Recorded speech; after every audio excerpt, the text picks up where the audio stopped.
Good evening. Welcome to Oxford Community Television News. I'm Elgin Nichols, and coming up in this week's local news, Patricia Patt is in the news again. Learn the outcome of a forensic audit, and the Oxford Village Council has a new member. Stay tuned and learn more about these stories and others. The Oxford News begins now.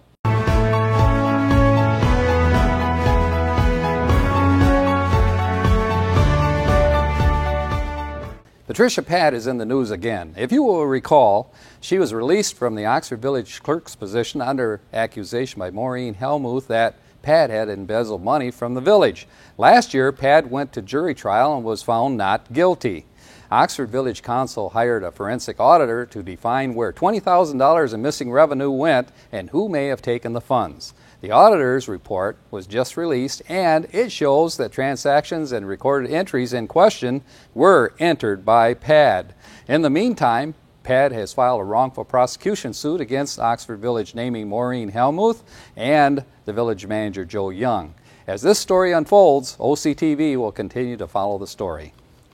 Last week, Oakland County Undersheriff Mike McCabe voiced his disappointment in Dave Bailey for his remarks against Oakland County's 911 services at the Council's August 27th meeting.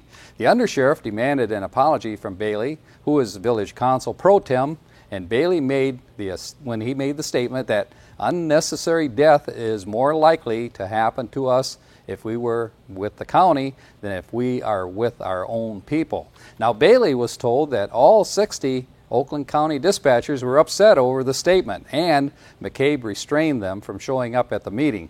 Furthermore, the Undersheriff stated that everything is computerized at the county dispatch center and calls are not dropped and the county can prove it.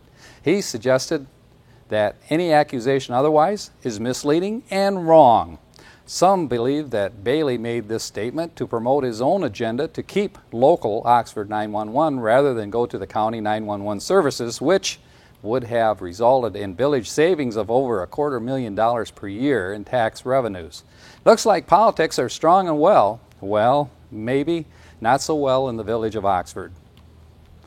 To an estimated damage cost of $5,000, vandals destroyed 16 trail signs at Oakwood Lake Park on Oakwood Road in Oxford.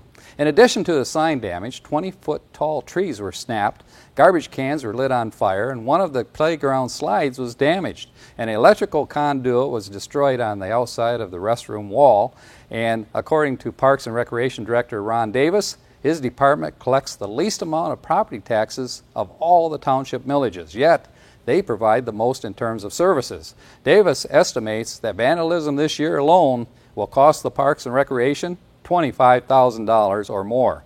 If you have any information as to who committed this crime, the Oakland County Sheriff is asking for your help. A young man, Michael Welch, was found camping in the woods behind the Parkhurst Mobile Home Park in Oxford. The Oakland County Sheriff Department was called when residents saw him looking into parked cars, and upon checking Welch's background, police found that he had an outstanding warrant for a probation violation. He was taken into custody, where he remains on an ongoing investigation stemming from a number of recent break-ins in the Oxford area. A resident from the village of Oxford was appointed by the Oxford Village Council to replace resigned member Tony Albensi. That resident is Brian Cloutier, not exactly a new face in Oxford.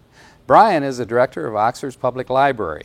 He brings to the council a strong background in government and private finance, and he has served on local cable commission, Oxford Village Planning Commission, and is a member of the local Rotary Club.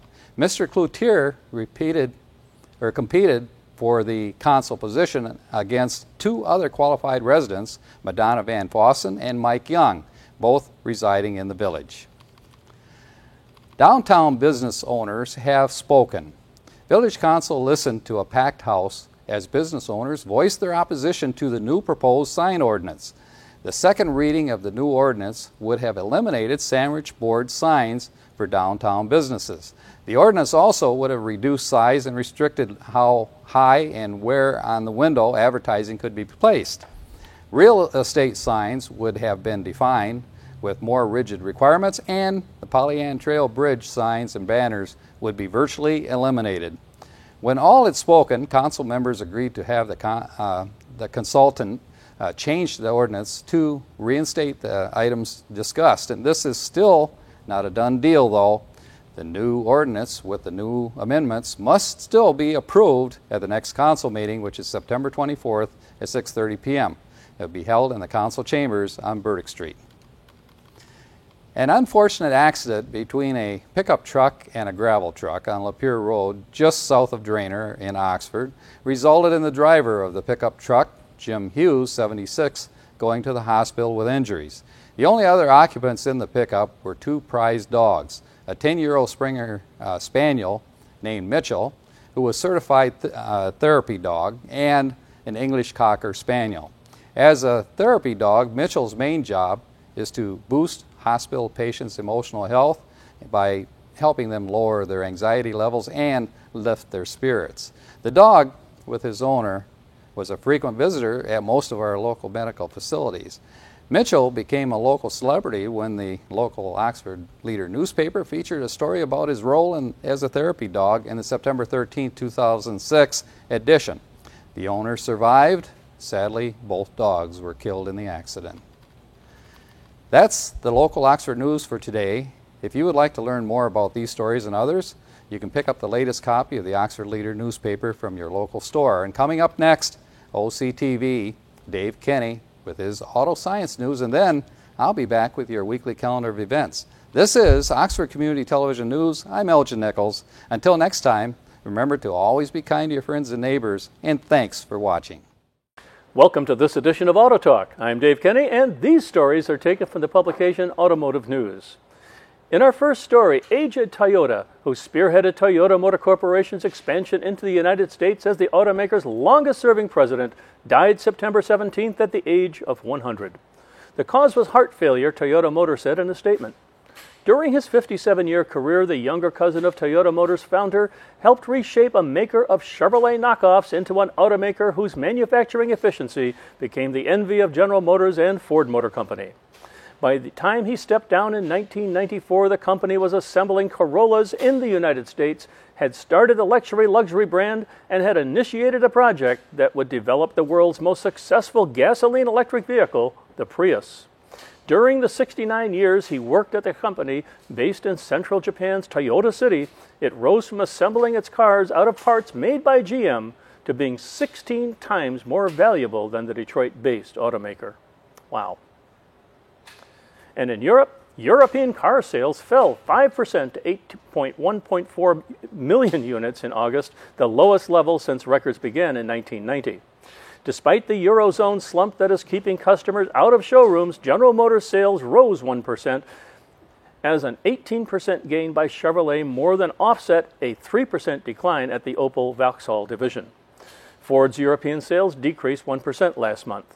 European sales by Volkswagen Group, the region's largest car maker, fell 11% last month, dragged down by a 17% plunge at the namesake VW brand.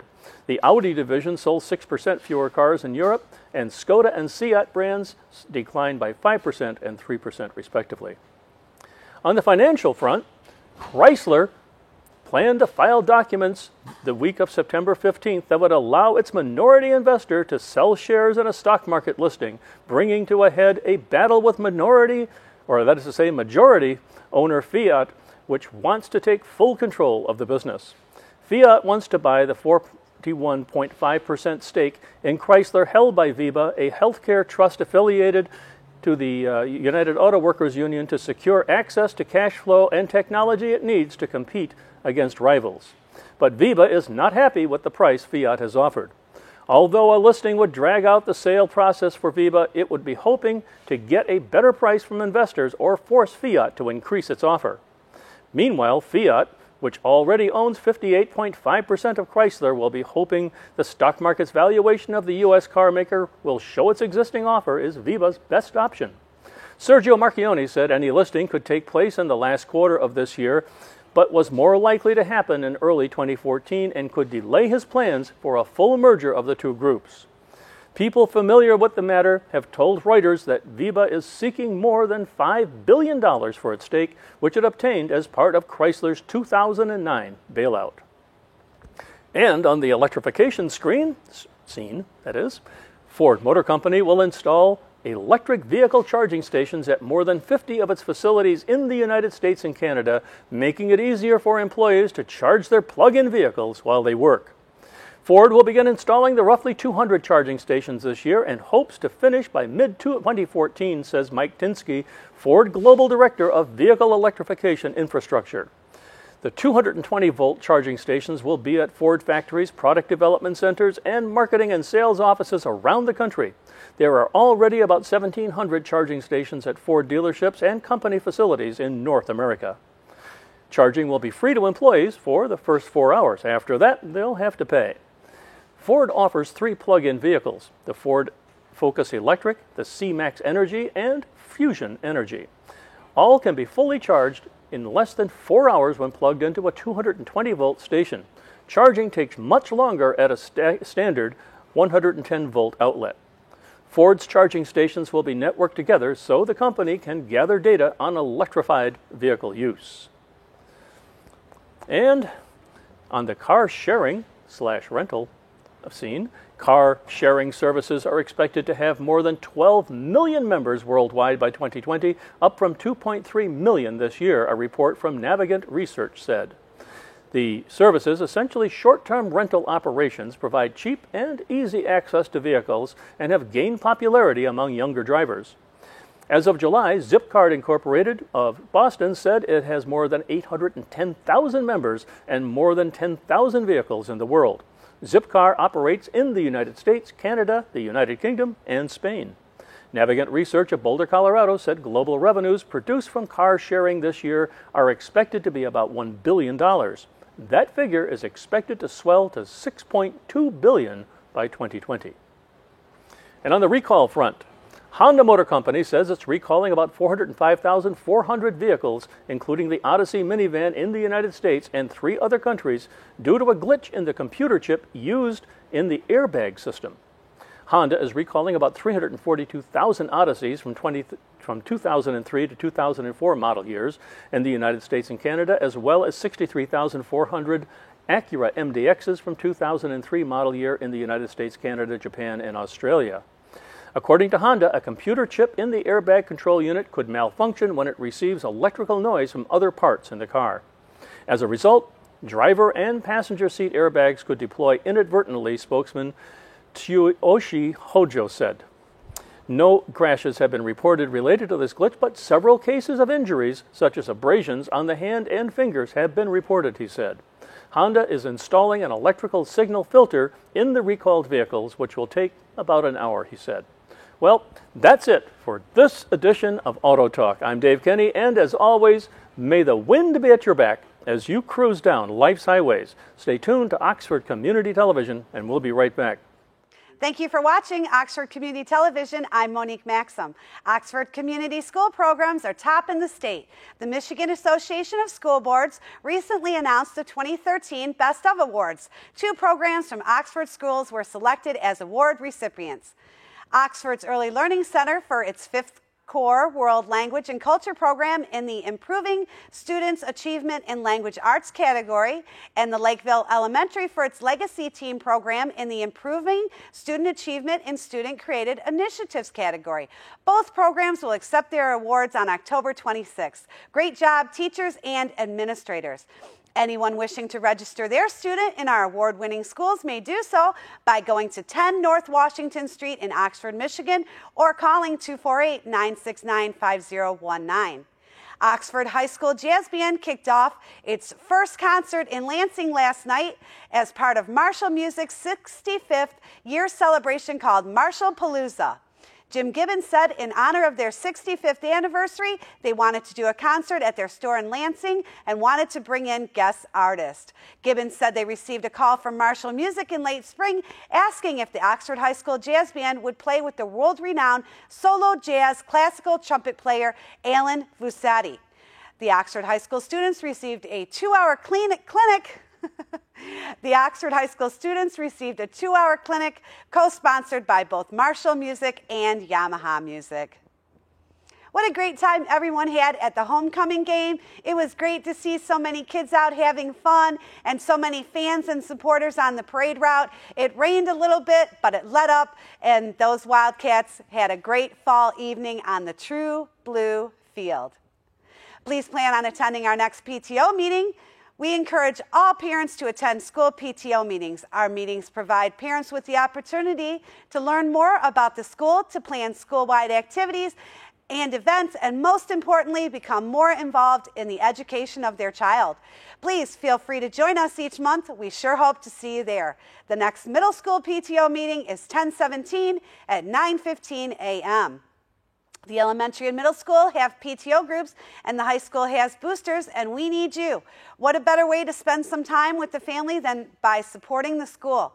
Just a few ways you could help are selling 50/50 tickets at the game. It's a great way to get around and see everybody who's there, and also watch the kids while they enjoy themselves and show off their hard work. As well as you could work in the concession stand. There's always someone around to help if you have any questions, but it takes a big Wildcat team, and we would love to have you on it.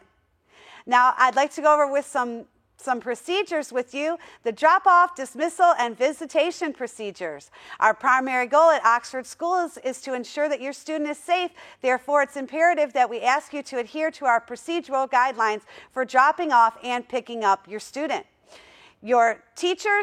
Your child's teacher will discuss with you avenues to get involved and volunteer, and we love having you around. However, if you're signed up to volunteer, you must enter through the main door and check in at the office and receive a visitor's pass. Please do not show up unannounced to meet with a teacher. They would love to meet with you, but please secure an appointment with them first. Congratulations to Miss Jenny. The former Leonard Elementary secretary has taken a new position at the district office communications chair. The Oxford Public Schools will have its own app very soon. From that app, you'll be able to see all important school information and so much. So keep it tuned to OCTV for future information on uploading the official Oxford Schools app. And watch for the official press release from Miss Jenny in the Wildcat Communications Department. Well, that's all the Wildcat news for now, but thank you for viewing, and from everybody here at the station, have a great day. Welcome to Science in the News. I'm Dave Kenny, and these stories are taken from the publication New Scientist. And you think you've got an earwax problem. Who needs a diary when you've got whale earwax? Hormone peaks, ocean pollutants, stress levels, it's all there. The plugs, which can weigh 250 grams and be 25 centimeters long, reflect annual migration patterns. During a blue whale's 6-month feeding season, earwax is light-colored, filled with fat from its rich diet. As it fasts during migration, a darker layer forms. These layers allow scientists to age whales when they're found dead. Now, for the first time, researchers have used the earwax to study a whale's exposure to ocean contaminants from birth to death. This has opened the floodgates for doing some great analysis, says Sasha Usenko of Baylor University in Waco, Texas. Now we can look at the impact of ocean contaminants on these organisms historically, which has always been very hard to address.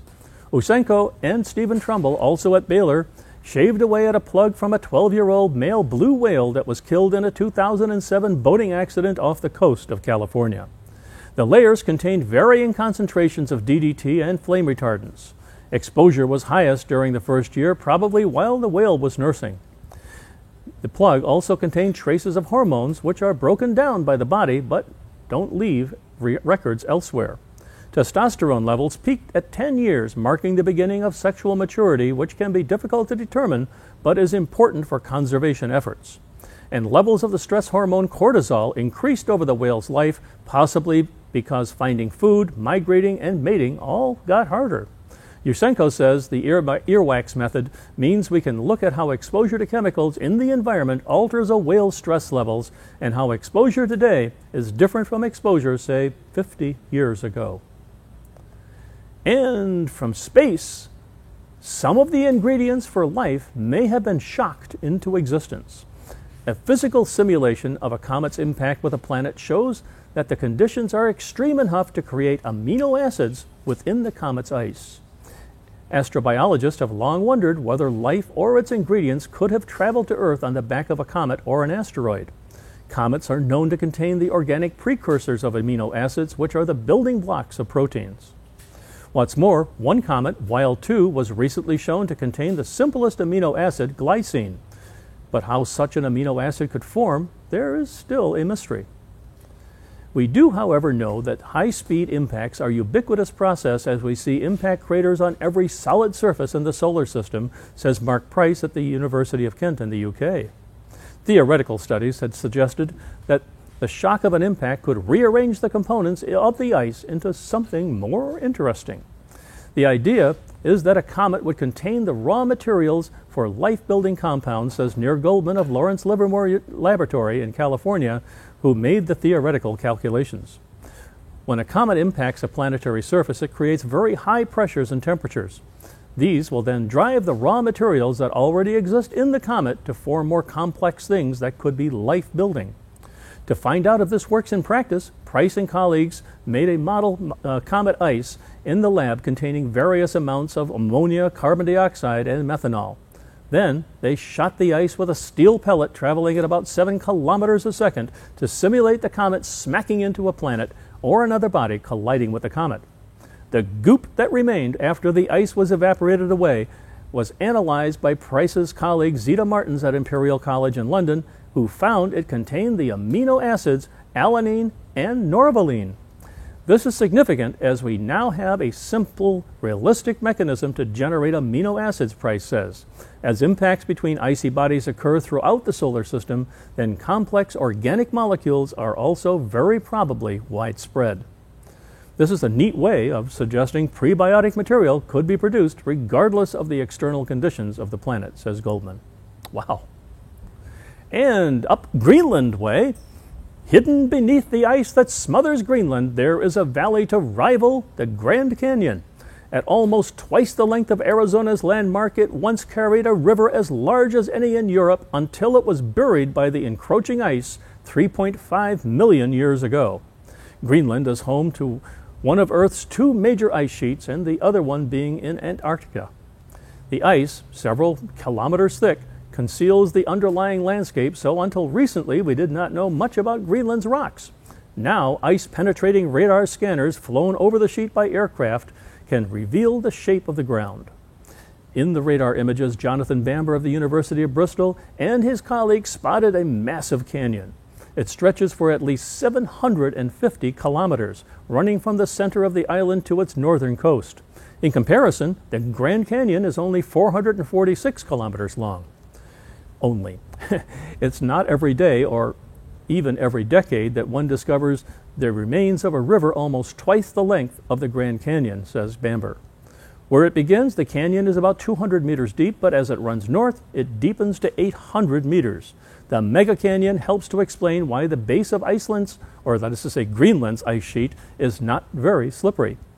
The slipperiness caused by films of water spread over large areas helps ascertain how quickly a melting ice sheet will slide into the sea as the climate warms, and thus how quickly sea levels will rise.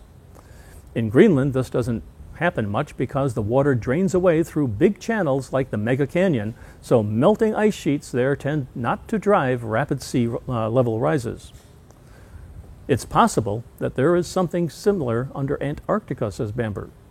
Remote sensing is already revealing the shape of a huge mountain range hidden beneath the southern ice cap. More to come. Well, that's it for this edition of Science in the News. Stay tuned to Oxford Community Television, and we'll be right back after this.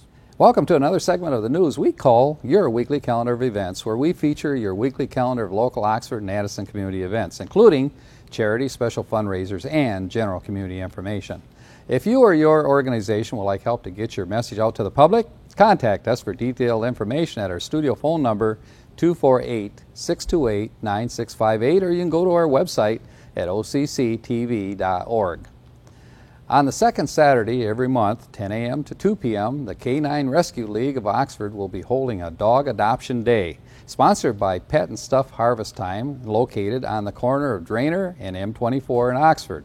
Come and select a furry little friend who will give your family lots of love and company for years to come. You can also visit the kennels located at 2120 Metamora Road in Oxford, or you can go to their K9 Rescue website at dogsaver.org. Through the whole month of September, Show your Oxford Library card to participating Oxford merchants and restaurants and get big discounts. For a list of those businesses, go to www.miopl.org. On Saturday, September 28th, the No-Haz program to allow residents drop-off of hazardous materials will be held, and it will be located at Wildwood of Orion Township in the amphitheater parking lot. September 29th through October 5th, Oxford Township Parks and Recreation is offering a 7-day trip by motor coach to Cape Cod, Martha's Vineyard, and Newport, Rhode Island. Trip includes all transportation, baggage handling, 6 breakfasts, and 3 dinners. And tours including the Mayflower 2, a lobstering cruise, and Kennedy Memorial, and much, much more. All tour guide and meal tips are included. Cost is only $909 per person for a double and $1,150 for a single.